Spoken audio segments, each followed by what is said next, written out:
আমার পক্ষ থেকে ব্যক্তিগতভাবে জনাব সুলাইমান সানিয়াবাদকে মূল্যায়ন করার জন্য বিশেষভাবে অনুরোধ করছি। তিনি একজন প্রচার বিমুখ মানুষ, কিন্তু দেশনেত্রী বেগম খালেদা জিয়ার মাদার অফ ডেমোক্রেসি টাইটেল বা 10টি বিষয়রূপে যে রেজুলেশন পাশ করা হয়েছে সেই বিষয়ে সুলাইমান সানিয়াবাদের প্রচণ্ড সহযোগিতা রয়েছে। আমাদের এই 4 জনের যে কোনো একজন মিসিং থাকলে সেই অনুষ্ঠানটি কোনোভাবেই করা সম্ভব হতো না।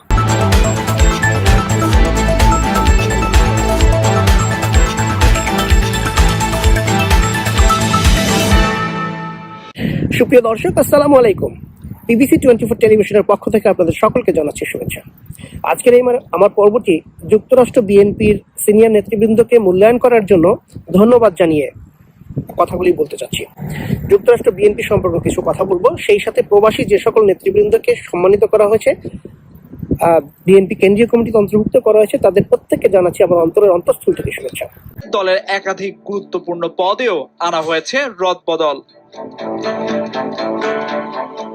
শনিবার বিএনপির সিনিয়র যুগ্ম মহাসচিব রুহুল কবির রিজভী স্বাক্ষরিত এক বিজ্ঞপ্তিতে জানানো হয় এ তথ্য। এতে বলা হয়, বিএনপির জাতীয় নির্বাহী কমিটির আন্তর্জাতিক বিষয়ক সম্পাদক মাহিদুর রহমান, সিলেট সিটি কর্পোরেশনের সাবেক মেয়র আরিফুল হক চৌধুরী এবং বিএনপির জাতীয় নির্বাহী কমিটির সদস্য এম এম মালিককে বিএনপির চেয়ারপারসনের উপদেষ্টা কাউন্সিলের সদস্য পদে পদোন্নতি দেওয়া হয়েছে। এছাড়া সুইডেন বিএনপির সাবেক সাধারণ সম্পাদক নাজমুল আবেদিন মোহনকে সহ আন্তর্জাতিক বিষয়ক সম্পাদক, সাইদ সোহরাবকে সহ সাংস্কৃতিক বিষয়ক সম্পাদক এবং নারায়ণগঞ্জ জেলা বিএনপির সাবেক সহসভাপতি মাহমুদুর রহমান সুমনকে সহ অর্থনৈতিক বিষয়ক সম্পাদক পদে পদোন্নতি দেওয়া হয়েছে। বিজ্ঞপ্তিতে আরো বলা হয়, যুক্তরাজ্য বিএনপির সাধারণ সম্পাদক কয়সর এম আহমেদ এবং যুক্তরাষ্ট্র বিএনপির সাবেক সভাপতি আব্দুল লতিফ সম্রাটকে বিএনপির জাতীয় নির্বাহী কমিটির সদস্য পদে পদোন্নতি দেওয়া হয়েছে। এছাড়া বিএনপির চেয়ারপারসনের উপদেষ্টা কাউন্সিলের সদস্য অধ্যাপক ডক্টর ফরহাদ হালিম ডোনারকে ঢাকা মহানগর উত্তর বিএনপির ভারপ্রাপ্ত আহ্বায়ক এবং ঢাকা মহানগর দক্ষিণ বিএনপির যুগ্ম আহ্বায়ক লিটন মাহমুদকে ঢাকা মহানগর দক্ষিণ বিএনপির ভারপ্রাপ্ত সদস্য সচিব হিসেবে দায়িত্ব প্রদান করা হয়েছে। এছাড়া কয়েক সপ্তাহ আগে যুক্তরাষ্ট্র বিএনপি নেতা জনাব গিয়াস আহমেদ, জনাব জিল্লুর রহমান জিল্লু ও মিল্টন ভূঁইয়াকে জাতীয় নির্বাহী কমিটির সদস্য মনোনীত করা হয়েছে। মূলত আমি যুক্তরাষ্ট্র বিএনপির যে 80-র দশকে প্রথম গঠন করা হয়েছে তখনকার সময়ের আহ্বায়ক ছিলেন ডক্টর মুজিবুর রহমান। তার পরবর্তী সময়ে এই যুক্তরাষ্ট্র বিএনপিকে ধাপে ধাপে এতটা পপুলার এবং এতটা শক্তিশালী করে গড়ে তুলেছেন জনাব আব্দুল লতিফ সম্রাট। তার অবদানকে অস্বীকার করার কোনো জো নেই।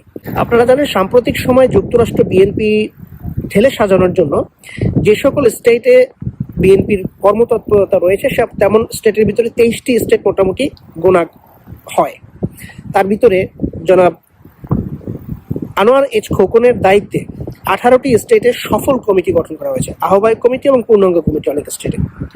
এটা একটা তার বিরাট সফলতা, এবং এই সফলতার জন্য তাকে সহকারী আন্তর্জাতিক বিষয়ক সম্পাদক থেকে তাকে পূর্ণাঙ্গ আন্তর্জাতিক বিষয়ক সম্পাদক হিসেবে প্রমোশন দেওয়া হয়েছে। যুক্তরাষ্ট্র বিএনপি কিন্তু 2007 সাল থেকে যে অগ্নিঝরা আন্দোলনের ডাক দিয়েছিলেন, অর্থাৎ মঈন ফখরুদ্দিন গংদেরকে বিতাড়িত করার জন্য যুক্তরাষ্ট্র বিএনপির আন্দোলনটা ছিল অত্যন্ত তীক্ষ্ণ এবং অগ্নিঝরা। যে আন্দোলনের পরিপ্রেক্ষিতে বাংলাদেশেও আন্দোলনের সূত্রপাত হয় এবং মঈন ফখরুদ্দিন যেতে বাধ্য হয়। তার পরবর্তী সময় যুক্তরাষ্ট্র বিএনপির নেতৃত্বের প্রতিযোগিতায় বিভক্তি দেখা দেয়। যুক্তরাষ্ট্র বিএনপির বিভক্তির পিছনে পার্শ্ববর্তী দেশের একটি গোয়েন্দা সংস্থার বিশাল হাত রয়েছে, যাতে করে যুক্তরাষ্ট্র বিএনপি কখনো ঐক্যবদ্ধ হতে না পারে এবং তাদের আন্দোলন বিক্ষোভ করতে না পারে, যাতে আওয়ামী লীগ সুন্দরভাবে দেশ চালাতে পারে, এমন একটি চিন্তা চেতনা ছিল সেই গোয়েন্দা সংস্থাটির। যদিও সেই গোয়েন্দা সংস্থাটি সফল হয়নি। সাম্প্রতিক সময়ে যুক্তরাষ্ট্র বিএনপি 18টি কমিটি গঠন করার মধ্য দিয়ে সাংগঠনিক তৎপরতা প্রমাণ করেছে। যদিও এর পূর্বে আন্দোলন বিক্ষোভে যুক্তরাষ্ট্র বিএনপি ছিল অগ্রণী ভূমিকায়, এবং সেক্ষেত্রে তখনকার সময়ে যেহেতু বাংলাদেশ জাতীয়তাবাদী দলের সিনিয়র নেতৃবৃন্দকে জেলে রাখা হয়েছে, আন্দোলনই করতে দেওয়া হয়নি, তখন কিন্তু যুক্তরাষ্ট্র বিএনপি এককভাবে আন্দোলনের ডাক দিয়েছেন। আপনাদের যদি মনে থাকে, 43টি এম্বাসিতে, অর্থাৎ কনসাল অফিস এবং এম্বাসিতে একত্রে বিক্ষোভ করা হয়েছিল, এবং সেটা ছিল যুক্তরাষ্ট্র বিএনপির সকল দেশের নেতৃবৃন্দ সেই বিক্ষোভে জয়েন করেছিলেন। এখানে কর্মীরা কিন্তু ডাক দিলে, বিশেষ করে নিউ ইয়র্কের যে জাতিসংঘের সামনে বা কনসাল জেনারেল অফিসের সামনে আমরা যতগুলি বিক্ষোভ করেছি প্রতিটা বিক্ষোভে স্বতঃস্ফূর্ত জনসমাগম ছিল এবং কর্মীদের ব্যাপক সমাগম ছিল, কিন্তু যখনই সাংগঠনিকভাবে কমিটি গঠন করা হবে বা এই ধরনের কোনো কর্মতৎপরতা শুরু হতো, ঠিক তখনই এই দলটা এমনভাবে বিভক্তি তৈরি করা হতো নেতৃত্বের প্রতিযোগিতায়, যেটা করে কমিটি গঠন করাই সম্ভব হয়ে উঠছিল না। পরবর্তীতে আনোয়ার এইচ খোকন যখন দায়িত্ব পেলেন, তখন কিন্তু যুক্তরাষ্ট্র বিএনপির সকল নেতা কর্মী, এমনকি সাধারণ প্রবাসীরাও যারা বিএনপিকে ভালোবাসেন, তাদের কথা একটাই ছিল, কমিটি যাই আসে কোনো বিরোধিতা নয়, আমরা সকলেই সেটা মেনে নেব। এবং সেভাবেই কিন্তু কমিটিগুলি গঠন করা হয়েছে, যার কারণে পূর্ববর্তী যে সকল নেতৃবৃন্দ কমিটি গঠন করতে পারেননি তাদের বিরুদ্ধে অন্য আরেকটি গ্রুপ অভিযোগ করতেন।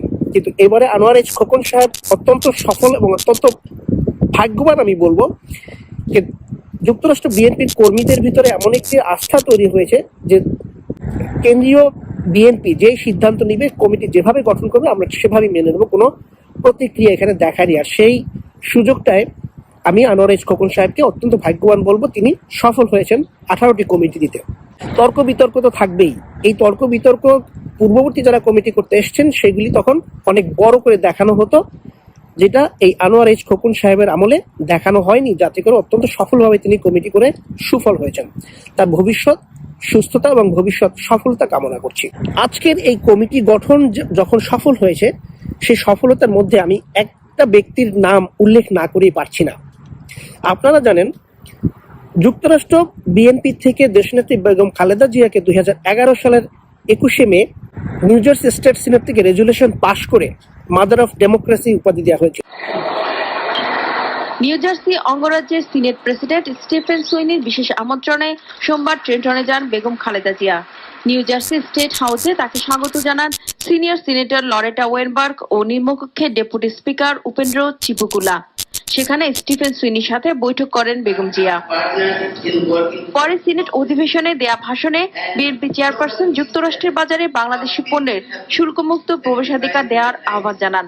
বলেন, বাংলাদেশের অর্থনৈতিক উন্নয়নের জন্য সাহায্য নয়, ব্যবসা বাণিজ্যের উপর নির্ভরশীলতা বাড়ানোকে অগ্রাধিকার দেয় বিএনপি।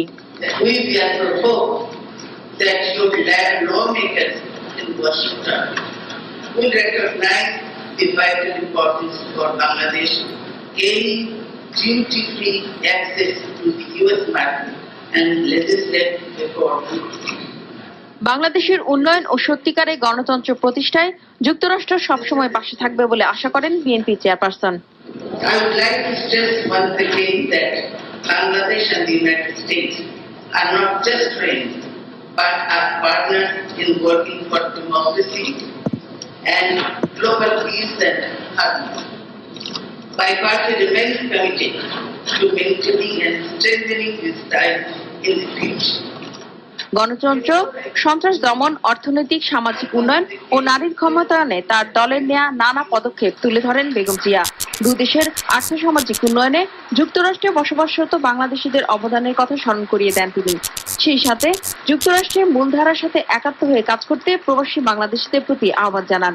এর আগে গণতন্ত্র, বিশ্বশান্তি, মানবাধিকার, সন্ত্রাস দমন, নারী শিক্ষা ও সক্ষমতা উন্নয়নে তার অসামান্য অবদান ও কৃতিত্বের জন্য নিউ জার্সি সিনেট সর্বসম্মতভাবে একটি রেজুলেশন পাশ করে। সিনেট হলে বক্তৃতা দেওয়ার পূর্বক্ষণে দেশনেত্রী বেগম খালেদা জিয়া jialibrary.com নামে একটি অনলাইন গ্রন্থাগারের আনুষ্ঠানিক উদ্বোধন করেন। মোহাম্মদ শামসুল আলমের সম্পাদনায় ও মতিউর রহমান লিটু কর্তৃক প্রকাশিত জিয়া লাইব্রেরির সার্বিক দায়িত্বে রয়েছেন আশিক ইসলাম, সহযোগিতায় সোলাইমান সানিয়াবাদ ও বিএনপি নেতা আশরাফ আলী হাওলাদার। সেখানের প্রতিটা সিনেটর সেদিনের বক্তব্যে দেশনেত্রী বেগম খালেদা জিয়াকে মাদার অফ ডেমোক্রেসি বলে সম্বোধন করেছিলেন। সেখান থেকেই মাদার অফ ডেমোক্রেসিটা ছড়িয়ে পড়ে। সেই অনুষ্ঠানে কেন্দ্রীয় কমিটির প্রায় 30 থেকে 35 জন কেন্দ্রীয় নেতৃবৃন্দ উপস্থিত ছিলেন, সাবেক এমপি সহ। সেই অনুষ্ঠানটা হয়েছিল স্টেট সিনেটর জিম হুইলেনের আহ্বানে এবং স্টেট স্পিকার জনাব স্টিফেন সুইনির একান্ত প্রচেষ্টায় সেই অনুষ্ঠানটি সফল করতে হয়েছিল। সেই অনুষ্ঠানের সাথে যে জড়িত ছিলেন সেই ব্যক্তি প্রচার বিমুখ জনাব সোলাইমান সানিয়াবাদের ব্যাপারে আজকে আমি কথা বলতে চাই। বিএনপি কেন্দ্রীয় নেতৃবৃন্দকে অনুরোধ করব জনাব সোলাইমান সানিয়াবাদকে একটু সম্মান করার জন্য। কেননা 2011 সালে দেশনেত্রী বেগম খালেদা জিয়া যখন লন্ডনে অবস্থান করছিলেন যুক্তরাষ্ট্রে আসার পূর্বে, তখন শমশের মুবিন সহ তাদের সাথে জড়িত যারা ছিলেন তারা তখন ঘোষণা করেছিলেন যে দেশনেত্রী বেগম খালেদা জিয়া আমেরিকা আসলে হিলারি ক্লিন্টন সহ অন্যান্য সিনিয়র নেতৃবৃন্দের সাথে তার বৈঠক হবে। কিন্তু যেদিন তিনি যুক্তরাষ্ট্রে আসছেন ঠিক তার আগের দিন, যেহেতু আমার তখন পত্রিকা ছিল প্রবাসী বার্তা, অত্যন্ত পপুলারিটি পত্রিকা, সেই পত্রিকায় মেসেজ আসে যে হিলারি ক্লিন্টনের সাথে দেশনেত্রী বেগম খালেদা জিয়ার সাথে বৈঠক হচ্ছে না। তাৎক্ষণিকভাবে আমি যুক্তরাষ্ট্রের যে সকল বড় বড় নেতৃবৃন্দ মূলধারার সাথে জড়িত তাদের অনেককে কল করি যে এই বিষয়টা যেহেতু ক্যান্সেল হয়ে গেছে, হিলারি ক্লিন্টনের সাথে বৈঠক হচ্ছে না, দেশনেত্রী অলরেডি প্লেনে উঠে গেছে, আমাদের এটা মানিজ্যতের বিষয় হয়ে দাঁড়াবে যদি কোনো সিনিয়র কোনো নেতৃবৃন্দের সাথে তিনি বৈঠক করতে না পারেন। আপনাদেরকে এই ব্যাপারে সবাইকে এগিয়ে আসে। কাউকে কিন্তু তখন পাওয়া যায়নি, কারোরই সেরকম কানেকশন ছিল না। একমাত্র সুলাইমান সানিয়াবাদ তখন তিনি আমাকে জানালেন, আমি যেহেতু সিনেটে চাকরি করি, তিনি ছিলেন তখনকার স্পিকারের প্রোটোকল অফিসার। তিনি পরের দিন স্টিফেন সুইনের কাছে, অর্থাৎ নিউ জার্সি স্টেট সিনেটের স্পিকার স্টিফেন সুইনের কাছে আলাপ করলেন যে এরকম আমাদের প্রাইম মিনিস্টার আসবে, ওনাকে একটু কোনো সংবর্ধনা করা যায় কিনা। তিনি সম্মতি হওয়ার পরে তিনি আমাকে জানালেন। তখন আমার সাথে পরিচয় ছিল ম্যাডামের সাবেক এপিএস জনাব শামসুল আলম সাহেব। আমি তাকে কল করে বললাম যে আলম ভাই, এরকম আমাদের একটা সুবিধা আছে, ম্যাডামের যেহেতু হিলারি ক্লিন্টনের বৈঠক বানচাল হয়ে গেছে, তো আমাদের একটা সুযোগ আছে নিউ জার্সি স্টেট সিনেটে ম্যাডামকে ব্যাপক একটা সংবর্ধনা দেওয়া যেতে পারে। তিনি তখন আলাপ করলেন তারেক রহমান সাহেবের সাবেক মুখপাত্র জনাব আশিক ইসলাম সাহেবের সাথে। তিনি তখন টেক্সাসে, তিনি যখন লন্ডনে যোগাযোগ করলেন তখন আমরা একটা ক্লিয়ারেন্স পেলাম যে যদি আমরা নিউ জার্সি স্টেট সিনেটে সেই কাজটি করতে পারি সেক্ষেত্রে ম্যাডামকে উপস্থিত করানো যাবে। এই কিন্তু আমাদের যাত্রা শুরু। তারপরের দিন আমি নিউ জার্সি স্টেট সিনেটে চলে যাই, সেখান থেকে লেটার নিয়ে এসে আমরা লন্ডনে পাঠিয়ে দিলে বিষয়টি পাকাপোক্ত হয় এবং 21শে মে দেশনেত্রী বেগম খালেদা জিয়াকে একটা ব্যাপকভাবে সংবর্ধনা দেওয়া হয়, যেটা ইতিহাসে বিরল। এই নিউ জার্সি স্টেট সিনেটে মাত্র দুজন নেতাকে এইভাবে সংবর্ধনা দেওয়া হয়, একজন ছিলেন নেলসন ম্যান্ডেলা, দ্বিতীয়টি দেশনেত্রী বেগম খালেদা জিয়া। এটা একটা ঐতিহাসিক ঘটনা। তো সেই ঘটনার পিছনে প্রথম যে ব্যক্তি আমাকে সহযোগিতা করেছিলেন, অর্থাৎ এই বিষয়টি নিয়ে আমি সকলের সাথে অনুরোধ করার পরও যার যেখানে হাত ছিল সবাই চেষ্টা করেছে কিন্তু সফল হয়নি।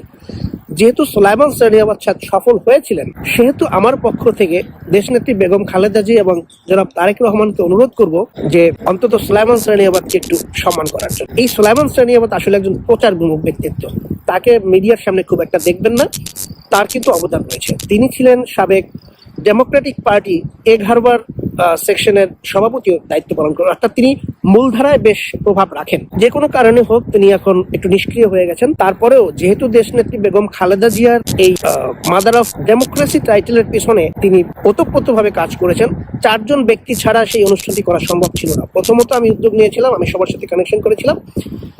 দ্বিতীয়ত ছিলেন জনাব শামসুল আলম সাহেব, তৃতীয় জনাব আশিক ইসলাম, চতুর্থ জনাব সুলাইমান সানিয়াবাদ। এই চারজন আমরা বাংলাদেশিদের মধ্য থেকে এই অনুষ্ঠানে উদ্যোগ গ্রহণ করা হয় এবং পরবর্তীতে জনাব স্টিফেন সুইনি এবং জিম হুইলেনের অত্যন্ত সহযোগিতায় আমরা অনুষ্ঠানটি করতে সফল হই। আমার পক্ষ থেকে ব্যক্তিগতভাবে জনাব সুলাইমান সানিয়াবাদকে মূল্যায়ন করার জন্য বিশেষভাবে অনুরোধ করছি। তিনি একজন প্রচার বিমুখ মানুষ, কিন্তু দেশনেত্রী বেগম খালেদা জিয়ার মাদার অফ ডেমোক্রেসি টাইটেল বা 10টি বিষয়রূপে যে রেজুলেশন পাশ করা হয়েছে সেই বিষয়ে সুলাইমান সানিয়াবাদের প্রচন্ড সহযোগিতা রয়েছে এবং তার উদ্যোগ ছাড়া সেই অনুষ্ঠানটি করা সম্ভব হতো না। তাই দেশনেত্রী বেগম খালেদা জিয়ার কাছে আমি করজোড়ে অনুরোধ করব এবং ভারপ্রাপ্ত চেয়ারম্যান জনাব তারেক রহমানের কাছে করজোড়ে অনুরোধ করব জনাব সুলাইমান সানিয়াবাদকেও অন্যান্য সকল প্রবাসী নেতৃবৃন্দের মতো মূল্যায়ন করা হোক।